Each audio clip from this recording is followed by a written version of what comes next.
Hello? Come. Ebi byagambwa omu rukiiko orw'abarukwatwaho ahari HB Hotel mu rurembo rwa Hoima. Maniraguha yashoborra ngu obwahati ebibira na n'ebyobuhangwa bicwekyerire omu magingo g'emyaka 10 omugende ogutashwijumirwe ngu ihanga ryorekyerire akabi. Nashoborra ngu okuzoora amafuta omu kicweka ekyo kiresireho ebizibu nyamwingi ahabwa ebitongore ebirikurinda ebyobuhangwa. In most cases, you are not able to find the real criminal. The accomplices are the ones who are always seen. And in most cases, courts refer to these as small fish.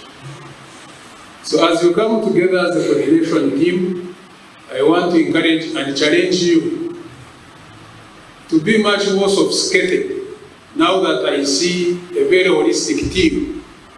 Nashaba abarukwatwaho okusimuka omuturo bakahagira ihanga okushikiriza ekiroto eky'ebyenkurakurana omu miturire y'abantu n'entaasya yabo. Ashabire ebitongore ebyo by'okwerinda okukwatisa amaani emishango ey'okushiisha ebibira eyeyongeire omu ihanga. There is need to do regional awareness workshops. Asante sana. These resources we talk about, the wildlife and the forests, are not threats to themselves. Ebi abigambire obwabire nagambaho n'abanyakibiina ekya National Anti-Wildlife Crime Coordination Task Force omu rurembo rwa Hoima City. Bwanyuma y'ebyo Chemongesi Mongoya Sabila ari omwebembezi w'akakiiko ak'ebyebiragiro omu Uganda Wildlife Authority abarukushubura ebirikuhenda ebiragiro ebirikuruga omu miti n'ebibira hamwe n'okuhiga enyamaishwa okwetooroora ihanga kandi bamwe mbashemerire kuhamisiriza ebiragiro nabo bejwangizemo. Of course, there is quite some effort and good results have been achieved out of this. The trafficking has actually been contained, and as a country, a lot of achievement has been scored. Generally, even the forest crime, there has been high level of achievement. The contraband has been really checked. But at international level, wildlife crime continues.